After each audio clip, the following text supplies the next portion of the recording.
একটু বলা হলো দু এক কথা বলি। মনটা খারাপ হয় এই কারণে, কারণ এই প্রতি বছরই প্রায় এই ধরনের যখন ঘটনা ঘটে অনেক সময় যাই, এবার আমি যাইনি কিন্তু এর আগে অজস্র লাগিয়েছি, এবং ওইখানে কি বলে নৌকায় করে হাওড়ের বাস্তবতা ওইটা না দেখলে কিন্তু ওই অঞ্চলের মানুষ যারা নামি অঞ্চলের মানুষ, ওই দক্ষিণ অঞ্চলের মানুষ না দেখলে বাস্তবতা উপলব্ধি করা যায় না। এইটা যখন প্রথমে চোখের সামনে আসলো, আমার কাছে পুরো অঞ্চলের মানুষ যে এখন কিভাবে বাঁচবে এবং ভবিষ্যতের জীবনের অনিশ্চয়তার জীবনটাই কিন্তু চোখের সামনে আসে। এখানে অনেক আলোচনা হয়েছে, একটা যেটা খালি খেয়াল করেন, বিশেষ করে টাইম ভাই তিনি বিশিষ্ট গবেষক প্রথম আলোয় যেটা লিখেছেন একটু আমি পড়বো, আমি আপনারা পড়ে দেখতে পারেন। ইমিডিয়েট করণীয় থেকে শুরু করে যে পূর্বাভাস জানানোর, উনি ওনার শব্দ যদি আমি ভুল না করি, মানুষের মতো করে উপস্থাপন করতে হবে, শব্দটা খেয়াল করেন। এখানে একটা পূর্বাভাস যেন দিয়ে দেওয়ার মতো দিলাম, কিন্তু মানুষই বুঝতে পারবে।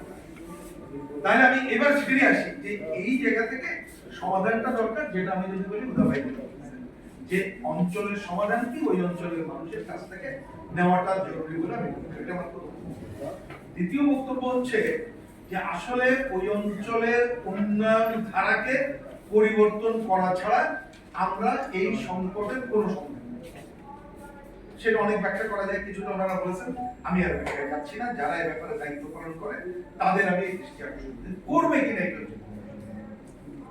যেমন দেখেন বোঝার জন্য আমি খালি রিপিট করছি, কথা আমার কিন্তু একটা সহজ সমাধান মনে হয় বাদ বলে বাদ দিন।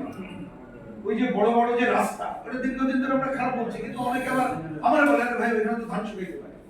চিন্তা জগৎটা কোথায় গেছে বুঝছেন? এই চিন্তা জগৎ না ভাবতে পারলে কি করে সমস্যার সমাধান করবে, মানে এটা বোঝা কঠিন। সুইচ গেট রসুল ভাই একটু দৃষ্টি আকর্ষণ করছে যে যেটা অপরিকল্পিত পানিতে হবে, কোনোটা করলেও সেটা যাতে পানি প্রবাহে বাধা সৃষ্টি করতে হবে, তাই এটা বাবার জন্য, আমিও বাবার একজন হিসেবে সেই দেখি। তাহলে আমি বুঝি যে পুরো উন্নয়ন প্যারাডাইম সেইটা হাওড় অঞ্চলের জন্য একটা যে উন্নয়ন ধারা, একেবারে ওই শিশু সে যাতে স্কুলবিহীন না হয়, স্বাস্থ্য সেবা যাতে তার কাছে পৌঁছে যায়, এবং একটা নিরাপদ ভবিষ্যৎ জীবনের দিকে যারা তারা যেতে পারে, তারাই তো আমাদেরকে বাঁচিয়ে রেখেছে, সেই কাজটা করাটা খুব জরুরি বলে আমি মনে করি। আমার দ্বিতীয় বক্তব্য হচ্ছে, এটা বলতেই হয়, ইমিডিয়েট কতগুলো আলোচনা এসেছেন, আর বাড়াতে চাই না, কিন্তু জোর দিতে চাই যেটা প্রকৃত ক্ষতিগ্রস্ত চাষি, কারণ এখানে লিস্টটাই প্রদান হয়, এবং কৃষকরা কিন্তু, কৃষক বলতে বড় কৃষকের কথা বলছি, তারা কিন্তু আগাম টাকা নিয়ে নিয়েছে। আমরা ওইখানে যে যেটা দেখেছি এইটা কিন্তু মানে তাদের সংকট হয় না।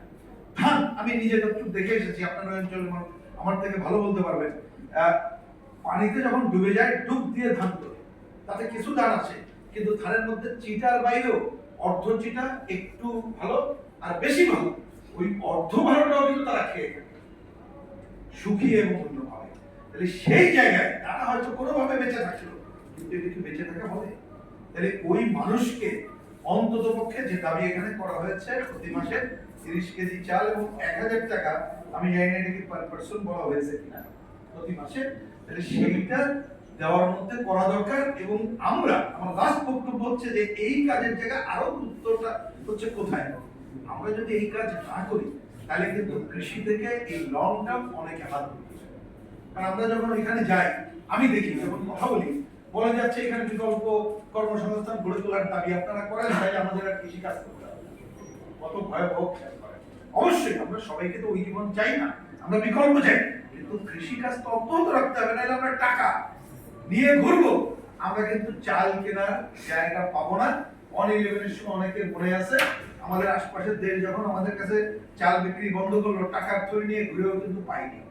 আমার আরেকটা শেষ বক্তব্য হচ্ছে, এখন কিন্তু এই যুদ্ধ বিগ্রহ এবং নানা কারণে এবং বিশ্ব ব্যাংকের মতো প্রতিষ্ঠানও একটা পথি করছে যে আগামীতে খাদ্য সংকট এবং দাম বৃদ্ধি কিন্তু করতে পারে।